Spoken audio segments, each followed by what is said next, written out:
Many of us know the Oldsmobile Toronado and that it was introduced in the 1966 model year by Oldsmobile. It was Oldsmobile's first front-wheel drive vehicle and also, I believe, the first one for General Motors, though not the first front-wheel drive vehicle that had been produced by any automaker. A number of automakers, including Ford and Citroën, had produced front-wheel drive vehicles before the 66 Toronado, but it was kind of a rebirth of front-wheel drive and automotive technology and made GM's rocket division a leader in technology. That first-generation Toronado lasted from 1966 to 1970, and by that point, it was getting a bit long in the tooth and it was time to refresh the Toronado. One other thing about it was that the Toronado really wasn't all that successful commercially in its first generation.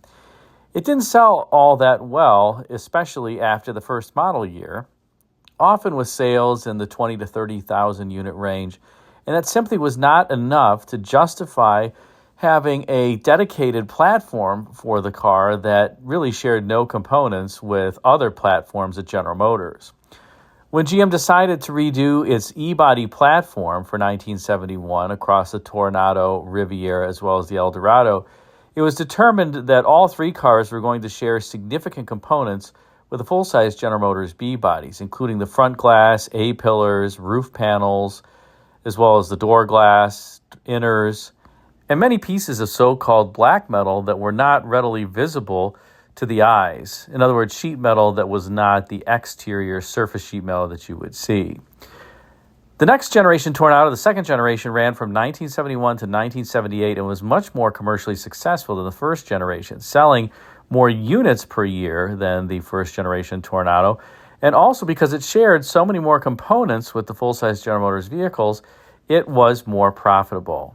As I mentioned, the second generation Toronado was introduced in 1971, and it was an overall handsome design, if not kind of a copy of the 1967 Eldorado. In many cases, take a look here at a side view of a 1971 Toronado and juxtapose that with the side view of a 1967 Eldorado, and you kind of get the point that I'm making. But in its waning years, 1977 and 1978, Oldsmobile decided to do something a little bit different with the Toronado and give it some pizzazz, and that birthed the Toronado XS.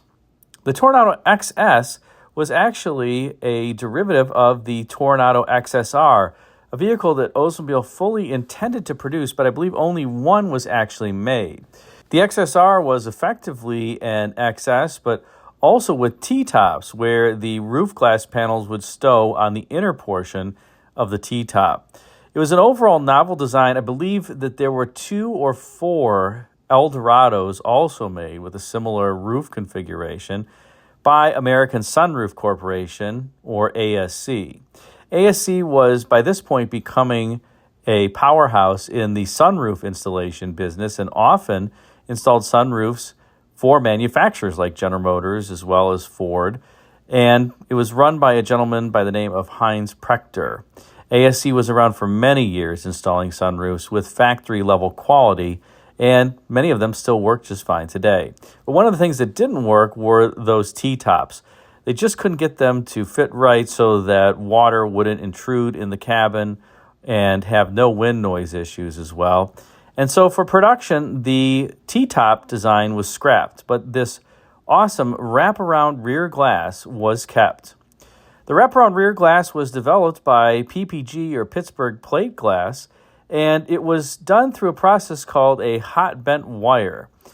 There was effectively a wire that was placed on 2 sides of the glass, and the glass was bent around it in order to form those kinks that you see in the rear backlight.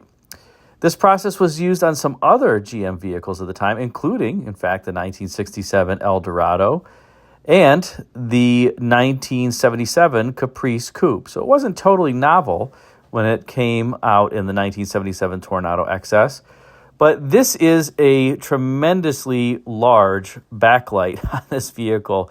I don't even want to know what it would have cost to replace back in the day, and I'm guessing that they're pretty priceless today and very hard to find. The Toronado XS was really Oldsmobile's top-of-the-line vehicle then for 1977 and 78, and it certainly was quite expensive. Despite the fact that the XS only came with power moonroofs as opposed to the T-tops, it was still priced at $10,700 in base price. This is before all the options got added on. That would be equivalent to about $70,000 today. Pretty pricey, and about $2,500 more than a Toronado Brougham. It's probably because of this very steep base price that was pushing into Cadillac territory that Oldsmobile only sold about 3,000 of these Toronado XSs in 1977 compared to around 30,000 for the regular Toronado. In 1978, sales of the Toronado XS slipped even further to about 2,500 units. Again, part of this was probably the price associated with the vehicle. Now, in addition to that rear wraparound glass, the 1977 and 78 Toronado XS had a number of interesting features as well as design elements. Let's talk a little bit about them now. First, if we start out back, we see not only the rear backlight, but underneath it, those high-mounted stop lamps that were introduced on the 1971 Toronado. This was not the first American car to have these high-mounted stop lamps. As an example, the Ford Thunderbird had high-mounted stop lamps optional in the previous model year. But this was the first for the Oldsmobile Toronado, and other General Motors vehicles would pick it up, like the 1974 Riviera, for example. But you have this distinctive vertical theme and kind of a bit of the four-fendered theme as well. Notice that rear fender is started right where the vinyl top transitions to the backlight and goes all the way back. And you also pick up that front fender theme that begins partway through the front door. Of course, this rear also has a heavy vertical taillight emphasis. Again, I mentioned that the second generation Toronado took many cues from Cadillacs, this being one of them, although the primary stop lamps were not in those fins. They were horizontal on the deck lid or just below the deck lid. You'll also see huge rear bumper fillers on this car. Remember, by this point, there was the 5-mile-an-hour impact standard, front and rear, and these Tornados are infamous for those bumper fillers degrading. There's a huge filler between the rear quarter panel and that chrome cap, if you will, as well as the bumper, and they often are seen degraded and in horrible shape. Another Cadillac design cue here is that Squircle-style wheel opening. That was something that many Cadillacs, except for Cadillac Sevilles, would show, including the 1967 to 70 Eldorado. Up front, you have a very prominent nose that's perhaps blunted a bit because of that 5-mile-an-hour impact standard for the bumpers. The bumper, you can see here, is pretty huge. Large cornering lights. And you kind of have a bit of that coffin nose up front as well as in the rear if you look at the deck lid. Perhaps an homage to Cord, given the front-wheel drive nature of these vehicles. For those who are interested, the 1977 Toronado can be told from the 78 in part because of the egg crate grille that you see here up front. This is a 1977 model. In 1978, the Toronado would transition to vertical thin bars that you see here. Aside from that, relatively little was changed between 1977 and 1978. Let's take a look at the interior for the Tornados during this time frame because I think it's pretty sweet. On the Toronado XSs, you got this so-called loose cushion look that Oldsmobile pioneered in the 1972 Oldsmobile 98 Regency, and it had made its way to the Toronado line by this point. You could get cloth or leather in your Toronado XS, but you always got these hyper-poofy seats. Notice as well that this car has a perfectly flat floor owing to the front-wheel drive, and that floor mat is a single-piece floor mat. It's one piece. I know that GM did that to kind of have some novelty. It's actually pretty hard to get in and out of the car if you're trying to clean it. I guess I suppose you would just vacuum it in the car, but if you do want to get it out, it's pretty gosh darn heavy too, and I think they ended up transitioning away from that in future years, although even the next generation Toronado Riviera and Eldorado, as well as the Seville, had a single-piece front floor mat. Here is the rear seat area of this Toronado, and you'll notice that the rear seat isn't trimmed all that nicely, but you do see the rear backlight, and I would guess that it's a pretty toasty place to be back there if the sun is beating down on you, because there's not much to protect you from the sun aside from the solar ray glass. But at least you could do so in comfort. There wasn't much legroom in the back either, despite these car sizes. the rear seat legroom was, well, let's just say not great. The car is really more built for looks than anything else. And here you can see a Toronado XS with the cloth interior, similar seat pattern design with that loose cushion look to it. But here you get a nice velour. I would prefer the velour. I don't know why people tend to prefer leather these days. I actually like cloth a lot better. It's cool, it's breathable. Leather you kind of get stuck to unless you have cooled seats, and then if you need heated seats in the winter to keep warm, because leather's really either too hot or too cold. Cloth to me is where it's at. And take a look at those rear defroster lines going all the way around that back glass. That had to be expensive, and perhaps that's part of the reason why Oldsmobile charged an incremental $2,500 per unit for the XS, as well as the moonroof that came standard with all of them. Now, under hood in your Toronado XS, in either the 1977 or 78 model years, you were forced to get Oldsmobile's 403 cubic inch V8 that made 185 horsepower and 325 pound-feet of torque. 1976 would be the last year for the big block Oldsmobile engine and the 455. Yes, Oldsmobile did make a small block and a big block. They were different sizes physically. The 403 was a small block with Siamese cylinder walls and a very over-square design.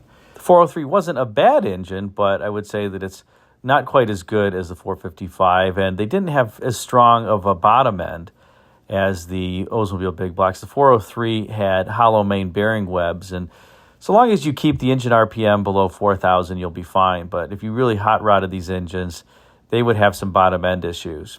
This car also has an air pump. You can see the air pump hardware that's plugged into the exhaust manifold there. Although, interestingly, this person is not obeying all the emissions laws because there's no vacuum hose going to the EGR valve on this particular car.